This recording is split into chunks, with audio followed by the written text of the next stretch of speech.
कहानी की शुरुआत होती है आज से हजारों साल पहले, जब इजिप्ट के पिरामिड्स भी नहीं बने थे। उस समय खांडक नाम का एक देश था, जहां के लोग एक राजा के हुक्म पर चलते थे। वह लोग खांडक देश को सदियों से दुनिया का सबसे शक्तिशाली देश बनाना चाहते थे। मगर जब ऑक्टन नाम का राजा गद्दी पर बैठा, तो सब कुछ बदल गया। वह अपनी सेना से लोगों पर अत्याचार करता था और अपने समय का सबसे क्रूर राजा माना जाता था। असल में ऑक्टन काले जादू का ज्ञानी था, और अब उसका मकसद था सबक नाम का एक ताज बनाना, जिसे हासिल करने के बाद उसे कोई नहीं हरा पाएगा। मगर इस ताज को बनाने के लिए उसे एडर्नियम नाम के एक पत्थर की जरूरत थी। यह जादुई शक्तियों वाला एक अनोखा पत्थर था, जो सिर्फ खांडक देश में पाया जाता था। अब उसने अपनी ही प्रजा के लोगों को जबरदस्ती एडर्नियम की खुदाई के काम पर लगा दिया। जब भी किसी गुलाम को पत्थर का कोई हिस्सा मिलता, तो वह तुरंत दौड़कर उसे वॉचमैन के हवाले कर देता और बदले में अपना इनाम पा लेता। मगर कभी कभी रास्ते में ही बाकी गुलाम पत्थर छीनने के लिए उस गुलाम पर टूट पड़ते। अब जाओ नाम के गुलाम को देखते हैं, जिसका पत्थर सभी छीनने की कोशिश कर रहे थे। तभी हारू नाम का लड़का उसे बचाने आया और उसे सही सलामत एक फौजी के पास लेकर गया। मगर जब जाओ ने इसके बदले में इनाम मांगा, तो अचानक उस फौजी ने जाओ के पेट में चाकू घोंपकर उसे पहाड़ी से नीचे फेंक दिया। इतना खतरनाक मंजर देखकर हारू की रूह कांप गई और उसके पिता उसे वहां से खींचकर दूर ले गए। हारू हमेशा से अपने लोगों को इस गुलामी की जिंदगी से आजादी दिलाना चाहता था, पर उसके पिता टेथिस की तरह बगावत करने वाले सभी लोग कब्रिस्तान में दफन पड़े थे। खैर, हारू ने फिर भी पूरे देश को इकट्ठा करके क्रूर राजा को हराने का फैसला कर लिया था। अचानक उसने दौड़कर उस फौजी के हाथ से एडरनियम पत्थर चुरा लिया और अपने हाथों से आजादी का निशान बनाकर प्रजा के दिल में आजादी की चिंगारी जला दी।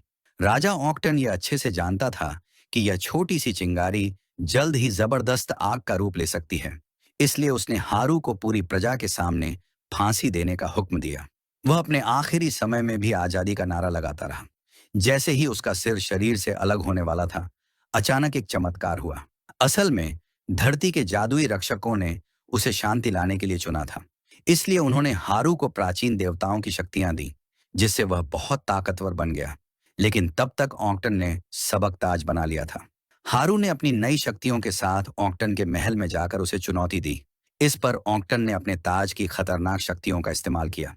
दोनों के बीच भीषण लड़ाई हुई, जिसमें पूरा महल ढह गया।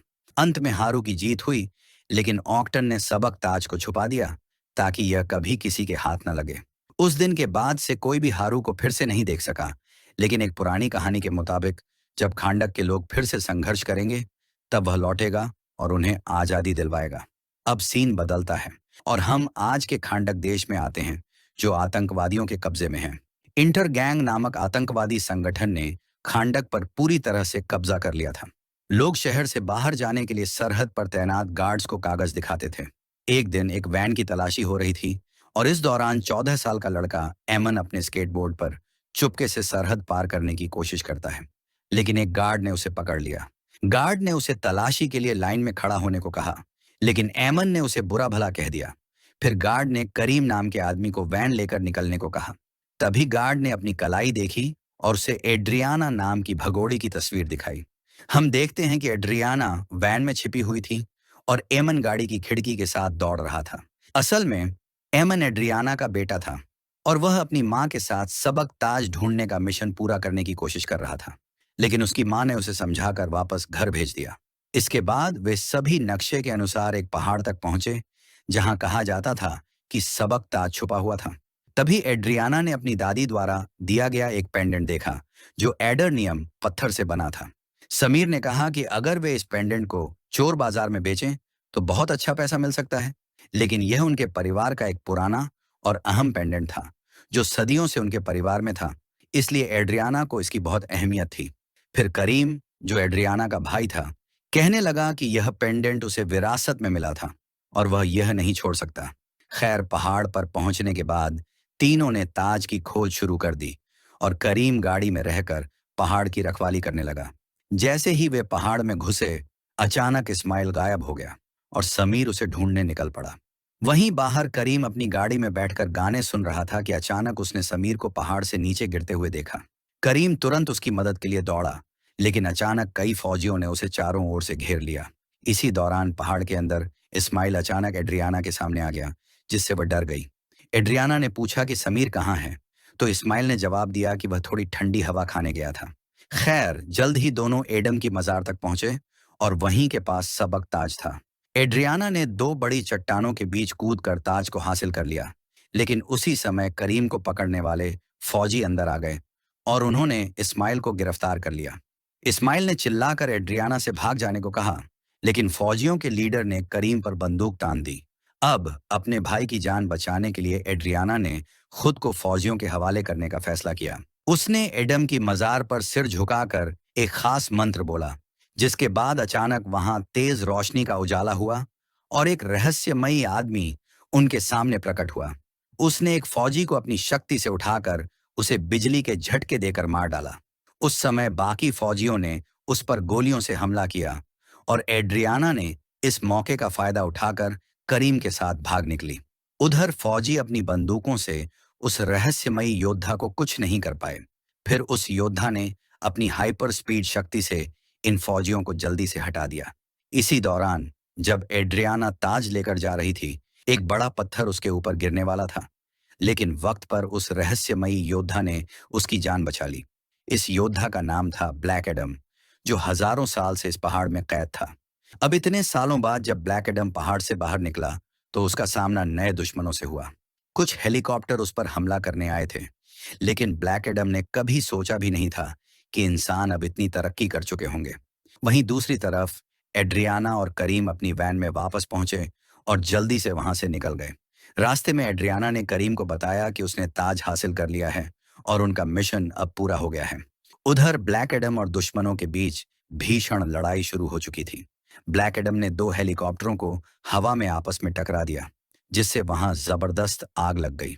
कुछ ही देर में फौजियों से भरी सैकड़ों गाड़ियां वहां आ गईं, लेकिन ब्लैक एडम ने एक ही जगह खड़े रहकर अपनी ताकत से सभी को खत्म कर दिया।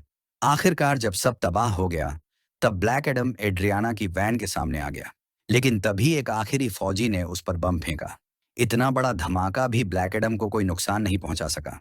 फिर ब्लैक एडम ने उस आखिरी फौजी को भी मार दिया, लेकिन अब वह थोड़ा घायल हो चुका था और वहां से चल दिया। करीम ने राहत की सांस ली और बोला, चलो अब गया पहलवान। मगर तभी अचानक ब्लैक एडम जख्मों के चलते फिर से जमीन पर गिर गया। उधर इस्माइल अभी भी पहाड़ के अंदर था। तभी उसे एक फोन आया, जो उसके आतंकवादी ग्रुप के एक सदस्य का था। असल में इस्माइल एक गुप्त एजेंट था जो एड्रियाना के जरिए ताज को चुराना चाहता था, लेकिन इस बार उसका प्लान फेल हो गया था। अब उसे ताज को एड्रियाना से छीनना था। इसी बीच जैसे ही हॉकमैन नाम के सुपर हीरो को यह खबर मिली कि ब्लैक एडम फिर से जिंदा हो गया है, उसने अपनी टीम को तुरंत एक्टिव कर दिया। इस टीम में शामिल थे एक लड़की साइक्लोन, जो हवा को कंट्रोल कर सकती थी, एक लड़का एटम स्मैशर, जो अपने शरीर का साइज बदल सकता था, और सबसे ताकतवर डॉक्टर फेट, जो जादू में माहिर था। अब ये सभी हॉकमैन के बुलावे पर अमेरिका में उसके घर पहुंचे। उन्हें बताया गया कि उन्हें एक इंटरनेशनल मिशन पर जाना है। हॉकमैन चाहता था कि ये सभी खांडक जाकर ब्लैक एडम को पकड़कर वापस लाएं। इनकी टीम का नाम था जस्टिस सोसाइटी, और वे सब एक खास सुपरशिप में बैठकर रवाना हो गए। हॉकमैन ने बताया कि ये शिप एक ऐसे मेटल से बनी है जिसे कोई नष्ट नहीं कर सकता। कुछ घंटे बाद ब्लैक एडम की आंख खुलती है और वह खुद को एमन के कमरे में पाता है। ब्लैक एडम जब बिस्तर से उठा, तो उसने अपनी ताकत से अपनी सारी चोटें ठीक कर लीं। अब उसे पता चला कि उसे पहाड़ में बंद हुए 5000 साल बीत चुके हैं। वहीं लिविंग रूम में एड्रियाना उस कीमती ताज की जांच कर रही थी। तभी उसकी नजर ताज के अंदर लिखे शब्दों पर पड़ी। उसमें लिखा था, जिंदगी ही मौत की राह है। उधर एमन ने अपने कमरे में ब्लैक एडम से कहा कि उसके जाने के बाद खांडक शहर पर विदेशी ताकतों ने कब्जा कर लिया था।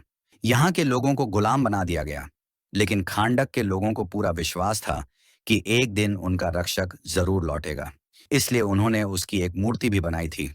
मगर यह सब सुनकर ब्लैक एडम ने कहा, मैं कोई हीरो नहीं हूं, और गुस्से में दीवार तोड़ते हुए वहां से चला गया।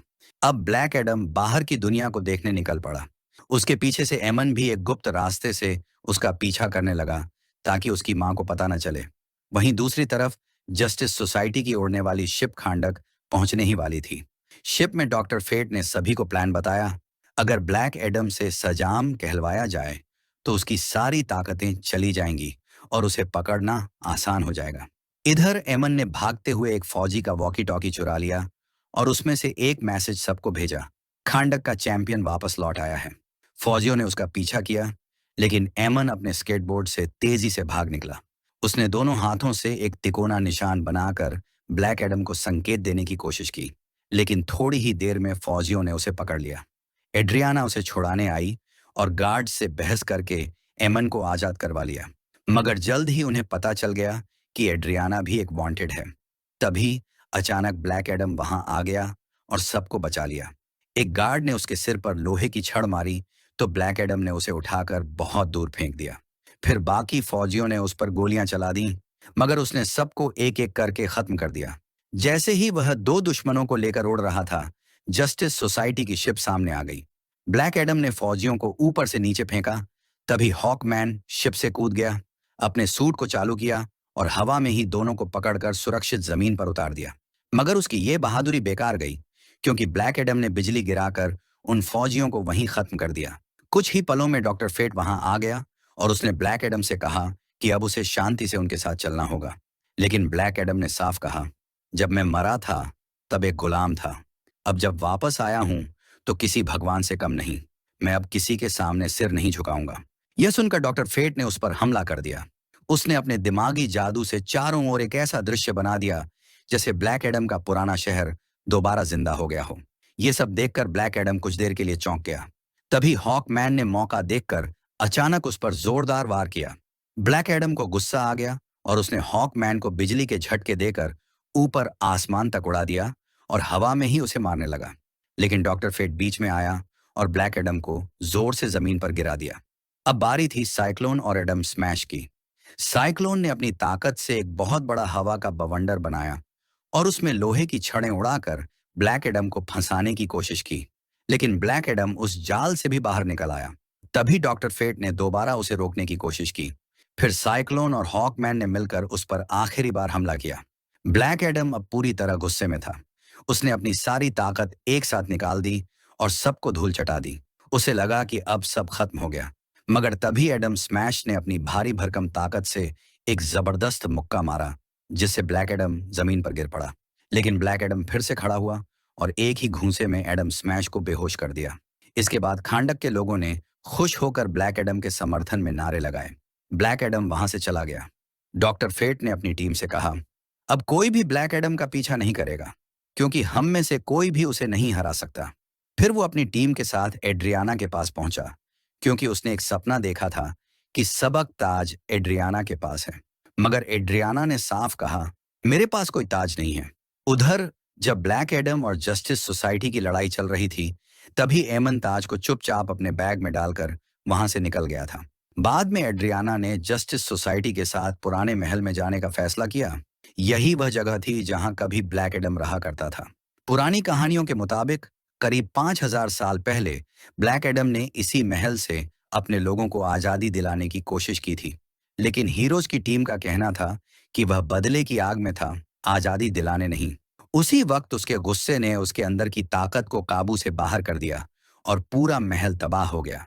इसके बाद दुनिया के जादूगरों ने तय किया कि अब वो अपनी ताकत के लायक नहीं है और उसे एक खास मकबरे में कैद कर दिया गया। अब 5000 साल बाद एड्रियाना ने उसे फिर से आजाद किया। जब एड्रियाना ब्लैक एडम के पास पहुंची तो उसने उनकी बात सुनने का फैसला किया। दूसरी तरफ जब एमन घर लौटा तो देखा कि इस्माइल जिंदा है। उसे देखकर वो चौंक गया, लेकिन तभी इस्माइल ने उस पर बंदूक तान दी और उसकी सच्चाई सामने आ गई। वो असल में एक धोखेबाज था जो ताज चुराने आया था। इस्माइल ने एमन और उसके मामा करीम को धमकी दी कि बैग उसे दे दो, वरना जान से मार देगा। लेकिन करीम को पता था कि ऐसा ताकतवर ताज इस्माइल के हाथ नहीं लगना चाहिए, इसलिए उसने उस पर हमला कर दिया और एमन से कहा कि वह ताज लेकर भाग जाए। इस लड़ाई में करीम को गोली लग गई, लेकिन एमन भागने में कामयाब हो गया। वो अपने कमरे के छुपे रास्ते से निकल गया। इधर ब्लैक एडम और जस्टिस सोसाइटी की बातचीत चल रही थी। तभी एड्रियाना को एमन का फोन आया।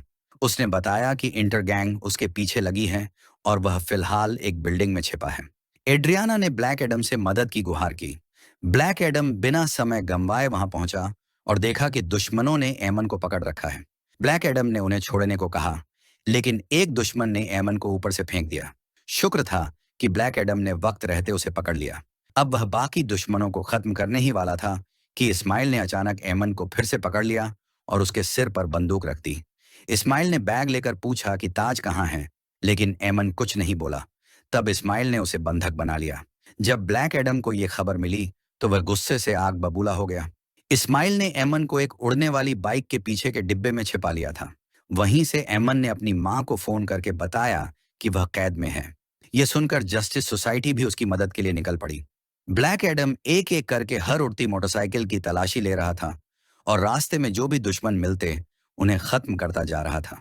तभी हॉकमैन ने उसे रोका और कहा कि इस तरह लोगों की जान लेना ठीक नहीं। लेकिन ब्लैक एडम किसी के कहे पर चलने वाला नहीं था। आखिरकार उसने आखिरी बाइक की भी तलाशी ली और कहा कि एमन उसमें भी नहीं है। असल में यह सब एक चाल थी। इस्माइल ने अपने आदमियों को मोटरसाइकिलों पर इसलिए भेजा था ताकि ब्लैक एडम का ध्यान बढ़ जाए। वह खुद एमन को एक ट्रक में लेकर भाग चुका था। उधर डॉक्टर फेट एड्रियाना के घर पहुंचा क्योंकि उसे यकीन था कि ताज वहीं कहीं छिपा है। वहां पहुंचकर उसने देखा कि करीम जमीन पर पड़ा था और गोली लगने से बुरी तरह घायल था। उसकी हालत बहुत नाजुक लग रही थी, जैसे कि अब उसका आखिरी वक्त आ गया हो। लेकिन डॉक्टर फेट, जो भविष्य देख सकता था, उसने करीम को दिलासा दिया और कहा, तुम्हारी मौत आज नहीं होगी। जब होगी तो बिजली के झटके से होगी। यह सुनकर करीम ने राहत की सांस ली। करीम का इलाज जस्टिस सोसाइटी के शिप पर शुरू हो गया। इधर एड्रियाना ने डॉक्टर फेट को अपने घर में देखा तो हैरान रह गई। फेट ने उसे भरोसा दिलाया कि वे एमन को जरूर ढूंढ निकालेंगे। कुछ ही देर में ब्लैक एडम और हॉकमैन भी वहां पहुंच गए। वे इंटर गैंग के दो बदमाशों को पकड़ कर लाए थे ताकि डॉक्टर फेट उनकी याददाश्त पढ़ सके। लेकिन इससे पहले कि फेट कुछ करता, ब्लैक एडम उन्हें आसमान में ले गया और उन्हें नीचे फेंकने की धमकी देकर सवाल पूछने लगा। जब उसे जवाब मिल गए तो उसने फिर भी उन्हें नीचे फेंक दिया। सौभाग्य से हॉकमैन ने उड़कर दोनों की जान बचा ली। हालांकि ब्लैक एडम अब भी उन्हें मारना चाहता था, इसलिए वह फिर से हमला करने चला। तब हॉकमैन ने उसे रोकने के लिए उस पर वार किया। दोनों की जबरदस्त लड़ाई हुई और उसमें एड्रियाना का पूरा घर बर्बाद हो गया। इसी लड़ाई के दौरान ताज ब्लैक एडम के हाथ में आ गया और तब जाकर सभी को समझ आया कि अब उन्हें एकजुट होकर काम करना होगा ताकि ताज की ताकत से एमन को बचाया जा सके। सब एक साथ मिशन पर निकल पड़े। लेकिन तभी डॉक्टर फेट को भविष्य की एक झलक दिखाई दी, जिसमें उसे दिखा कि आने वाली लड़ाई में हॉकमैन की मौत हो जाएगी। इस बात को लेकर फेट काफी गंभीर हो गया और उसने कहा, शायद अब हमें एक दूसरे को अलविदा कहने का वक्त आ गया है। थोड़ी ही देर बाद सब लोग अल हदीदिया पहाड़ों तक पहुंच गए। वहां उन्होंने ऐसा प्लान बनाया जिससे सबकी जान बचाई जा सके और एमन को सही सलामत वापस लाया जा सके। फिर जैसे ही सही वक्त आया, ब्लैक एडम ने दुश्मनों पर जोरदार हमला बोल दिया। इस लड़ाई में सैकड़ों सैनिक मारे गए। थोड़ी ही देर में उसका सामना इस्माइल से हुआ, लेकिन ब्लैक एडम उस पर हमला नहीं कर सका क्योंकि इस्माइल एक खास जादुई कवच से सुरक्षित था जिसे कोई भी पार नहीं कर सकता था। थोड़ी ही देर में जस्टिस सोसाइटी की टीम भी वहां पहुंच गई। जब एड्रियाना ने देखा कि उसके बेटे एमन के सिर पर बंदूक तानी गई है, तो उसने अपने बेटे की जान बचाने के लिए मजबूरी में ताज इस्माइल को दे दिया। अब इस्माइल ने खुद को राजा ऑक्टन का आखिरी वारिस बताया और कहा कि अब वह खांडक का अगला राजा बनेगा। उसने ताज पर लिखा हुआ जादुई मंत्र पढ़ा, जिससे उसका सुरक्षा कवच बंद हो गया और उसने एमन को गोली मार दी। लेकिन ब्लैक एडम ने अपनी सुपर स्पीड और ताकत का इस्तेमाल करके एमन को समय रहते बचा लिया। इस घटना से ब्लैक एडम इतना गुस्से में आ गया कि उसकी शक्तियां फिर से काबू के बाहर हो गईं और पूरे पहाड़ को नष्ट कर दिया। सौभाग्य से जस्टिस सोसाइटी की टीम ने अपनी सुरक्षा ढाल से एड्रियाना और एमन को बचा लिया, लेकिन अब एमन को जल्द से जल्द इलाज की जरूरत थी। उधर एडम स्मैशर को इस्माइल का जल चुका शरीर और ताज मिला, जिसे वह शिप में ले आया। वहीं हॉकमैन ब्लैक एडम को ढूंढते हुए महल तक पहुंचा, जहां उसने देखा कि ब्लैक एडम अपने बेटे हारू की मूर्ति के सामने खड़ा है। ब्लैक एडम अतीत को याद कर रहा था। दरअसल जादू के रक्षकों ने हारू को अपनी शक्तियां दी थीं ताकि वह खांडक के लोगों को आजादी दिला सके। लेकिन जब हारू लगातार युद्ध जीतने लगा तो राजा डॉन ने उसके माता पिता को पकड़ लिया। हारू ने अपने पिता को बचाने के लिए अपनी सारी शक्तियां उन्हें दे दी। वह नहीं जानता था कि इसके बाद उसकी मौत हो जाएगी। जैसे ही उसने शक्तियां दी, एक तीर चलाया गया जो सीधा उसके दिल में लगा और वह वहीं मारा गया। अपने बेटे की मौत ने ब्लैक एडम को पूरी तरह तोड़ दिया था। उसे एहसास था कि उसका बेटा कभी नहीं चाहता था कि वह अपनी ताकत का गलत इस्तेमाल करे। इसलिए ब्लैक एडम ने तय किया कि वह अब अपनी सारी शक्तियां छोड़ देगा। उसने हॉकमैन को जिम्मेदारी दी कि वह खुद से वादा करे कि अब ब्लैक एडम कभी सजाम नहीं बोलेगा, क्योंकि बिना इस शब्द के वह अपनी शक्तियां दोबारा नहीं पा सकेगा। हॉकमैन ने उसे एक पानी के नीचे बने सीक्रेट लैब में ले जाकर एक वैज्ञानिक एमिलिया हारकोर्ट और उसकी टीम को सौंप दिया। उन्होंने वादा किया कि अब ब्लैक एडम कभी कुछ बोल नहीं पाएगा, यानी वह हमेशा के लिए निष्क्रिय रहेगा। असल में उस लैब में कई और खतरनाक कैदी भी रखे गए थे, लेकिन उसी वक्त शिप में रखी इस्माइल की लाश में कुछ अजीब हलचल शुरू हो गई। उधर डॉक्टर फेट को बार बार एक रहस्यमय झलक दिख रही थी। उसे समझ नहीं आ रहा था कि जब मिशन पूरा हो चुका है, तब भी ये अजीब दृश्य क्यों सामने आ रहे हैं। डॉक्टर फेट को चिंता थी कि अगर हॉकमैन मारा गया तो पूरी जस्टिस सोसाइटी टूट सकती है। दूसरी ओर जब इस्माइल को हराया गया तो एड्रियाना को भरोसा नहीं हो रहा था कि सब इतनी जल्दी कैसे खत्म हो गया। तभी उसे ताज पर लिखा एक मंत्र याद आया, जिसका अर्थ था, जिंदगी मौत से शुरू होती है। लेकिन मरने से ठीक पहले इस्माइल ने उल्टा मंत्र बोला था, मौत जिंदगी की शुरुआत है। इस बात से एड्रियाना को शक हुआ। उसने ताज को उल्टा करके देखा और समझ गई कि उल्टा मंत्र पढ़ने से ताज की जादुई शक्ति सच में काम कर सकती है। अब सारी बात साफ हो गई। इस्माइल चाहता था कि ब्लैक एडम उसे मार दे ताकि वह फिर से जिंदा हो सके और खांडक का राजा बन जाए। और ठीक यही हुआ। जैसे ही मंत्र का असर हुआ, ताज गायब हो गया और गहरे समुद्र से सबाक फिर से जिंदा हो उठा। उसी वक्त हॉकमैन ने उस पर मिसाइल से हमला किया, लेकिन सबाक ने पूरी शिप को ही तबाह कर दिया। अब जस्टिस सोसाइटी ने मिलकर तय किया कि सबाक को राजा बनने से हर कीमत पर रोकना होगा, क्योंकि अगर वह गद्दी पर बैठ गया तो उसे हराना नामुमकिन हो जाएगा। टीम ने मिलकर सबाक को चोट पहुंचाई, लेकिन फिर वह पलटा और हॉकमैन पर वार किया, जिससे वो जमीन पर गिर पड़ा। डॉक्टर फेट को तब समझ आ गया कि अब उसकी भविष्यवाणी पूरी होने वाली है। उसने अपने दोस्तों को बचाने के लिए महल के चारों तरफ एक सुरक्षा कवच खड़ा कर दिया और टीम को अंदर जाने से मना कर दिया। अब वो अकेला ही सबाक को रोकने चल पड़ा, क्योंकि वह अपने सबसे अच्छे दोस्त हॉकमैन की जान की कीमत पर यह लड़ाई नहीं हारना चाहता था। इस बार फेट को खुद भी नहीं पता था कि आगे क्या होने वाला है। उधर हॉकमैन कवच को तोड़ने की कोशिश करता रहा, लेकिन सफल नहीं हो पाया। इधर डॉक्टर फेट ने ब्लैक एडम तक संदेश भेजा कि अब सिर्फ वही सबाक को हरा सकता है। उसने अपनी शक्ति से ब्लैक एडम को बंधनों से मुक्त किया।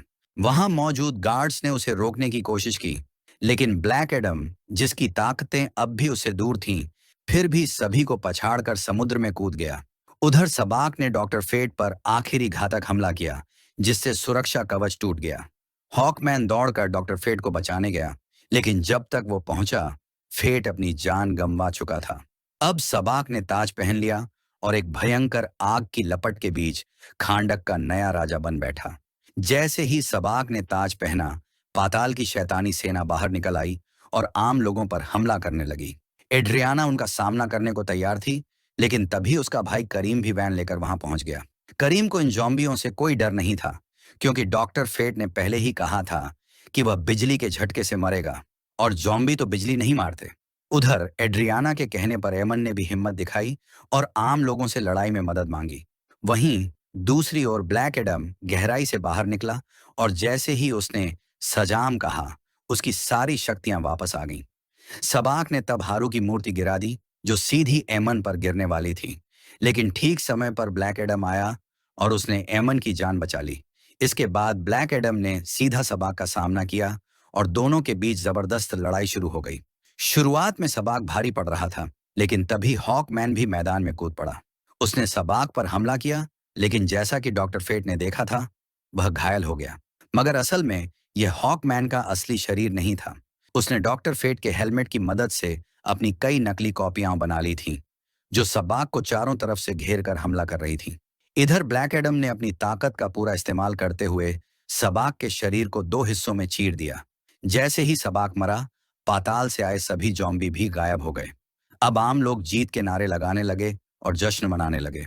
हालांकि पहले हॉकमैन और ब्लैक एडम में मतभेद थे, लेकिन अब दोनों ने दोस्ती का हाथ बढ़ाया। डॉक्टर फेट का हेलमेट, जिसने भविष्य बदलने में मदद की, अब अपना काम पूरा करके अपने आप गायब हो गया। जस्टिस सोसाइटी ने अब ब्लैक एडम को पकड़ने का इरादा छोड़ दिया, क्योंकि उसने दुनिया को बचाया था। टीम अमेरिका लौट गई और ब्लैक एडम वापस खांडक गया। वहां के लोगों ने उसे राजा बनने को कहा, लेकिन ब्लैक एडम ने सिंहासन तोड़ दिया और कहा, मैं राजा नहीं, रक्षक बनकर रहूंगा। अब ये देश हमेशा के लिए आजाद रहेगा। और इसी के साथ ये मूवी खत्म हो जाती है।